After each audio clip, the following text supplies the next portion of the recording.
राधे राधे मित्रों, तो चलिए सुनते हैं शुक्र प्रदोष व्रत की कथा। ऐसा कहा जाता है कि प्रदोष का व्रत करने से सुख व सौभाग्य की प्राप्ति होती है। इस व्रत में शिवजी व पार्वती माता की पूजा का विधान है। प्रदोष काल के समय यानी शाम के समय भगवान शिव व पार्वती की पूजा व अर्चना से उत्तम फलों की प्राप्ति होती है। उसके बाद हमें प्रदोष व्रत की कथा जरूर सुननी चाहिए। तो चलिए कथा की शुरुआत करते हैं। बहुत ही पुराने समय की बात है। कौशल नाम की एक नगरी थी। वहाँ पर 3 मित्र रहते थे जिनमें आपस में बहुत ही गहरी मित्रता थी। उनमें से एक मित्र राजा का पुत्र था, दूसरा मित्र ब्राह्मण का पुत्र था और जो तीसरा था वो एक व्यापारी का पुत्र था। ब्राह्मण के पुत्र व राजा के पुत्र का तो विवाह हो चुका था, परंतु व्यापारी का जो बेटा था उसकी शादी तो हो चुकी थी, परंतु उसका गोना नहीं हुआ था। तो वह तीनों मित्र एक दिन आपस में बैठकर अपनी अपनी पत्नियों की बढ़ाई कर रहे थे और यह कह रहे थे कि बिना नारी के तो घर भूतों के डेरे के समान होता है। अपने मित्रों की ऐसी बात सुनकर उस व्यापारी के पुत्र ने मन में सोचा कि मैं अब अपनी पत्नी का गोना करा के उसे अपने घर लेकर आ जाता हूँ।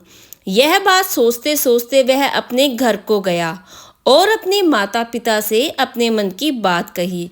तब माता पिता ने उसको कहा कि तुम्हारी कुंडली में अभी शुक्रदेव अस्त स्थिति में हैं और अस्त समय में बहू का विदा करके घर लेके आना शुभ नहीं होगा। इसलिए थोड़े समय के बाद जब शुक्र उदय स्थिति में आ जाएगा तो जाकर अपनी पत्नी को ले आना। लेकिन व्यापारी के पुत्र ने उनकी एक ना मानी और माँ बाप के मना करने के बावजूद भी वह अपनी ससुराल पहुँच गया। उसकी इच्छा जब ससुराल वालों को पता चली तो उन्होंने अपने जमाई राजा को समझाने की बहुत कोशिश की, परंतु वो नहीं माना और ना चाहते हुए भी फिर उनको अपनी पुत्री को विदा करना पड़ा। विदा करके जब वो बाहर ही निकल रहे थे तो बैलगाड़ी का पहिया अचानक से टूट गया और बैल को भी चोट आई व गाड़ी पर बैठी कन्या भी बैलगाड़ी से नीचे गिर गई, उसको भी चोट लग गई। फिर वह जैसे तैसे आगे की ओर बढ़े तो रास्ते में उन्हें डाकुओं ने घेर लिया। डाकुओं ने उनका सारा सामान लूट लिया। बहुत ही मुश्किल के साथ जैसे तैसे व्यापारी का पुत्र अपनी पत्नी के साथ घर पहुंचा। घर पहुंचते ही व्यापारी के पुत्र को सांप ने डस लिया। फिर पिता ने जल्दी से वैद्य को बुलाया। जब वैद्य ने उसको देखा तो उसने कहा कि आपका बेटा 3 दिनों बाद मर जाएगा। इस बात का पूरे शहर में शोर मच गया और यह बात ब्राह्मण के पुत्र के कानों में पड़ी। तब वह व्यापारी के पुत्र से मिलने उसके घर को गया।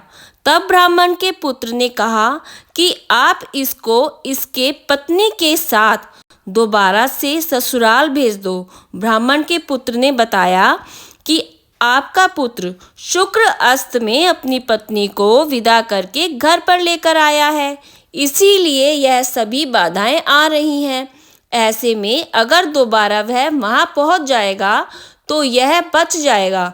व्यापारी ने ब्राह्मण के पुत्र की यह बात सुनकर अपने बेटे और पुत्रवधू को वापस लौटाकर उनके घर भेज दिया। वहां पहुंचकर व्यापारी के पुत्र के हालात सुधरने लग गए और वह धीरे धीरे ठीक हो गया।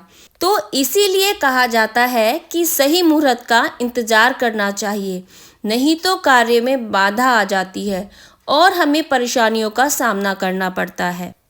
शुक्र अस्त होने की वजह से व्यापारी के बेटे ने इतनी मुश्किलों का सामना किया। अगर शुक्रवार वाले दिन प्रदोष का व्रत आता है तो वो शुक्र प्रदोष व्रत कहलाया जाता है, जिसके व्रत को करने से सारी बाधाएं विघ्न दूर हो जाते हैं और घर में सुख शांति का वास होता है।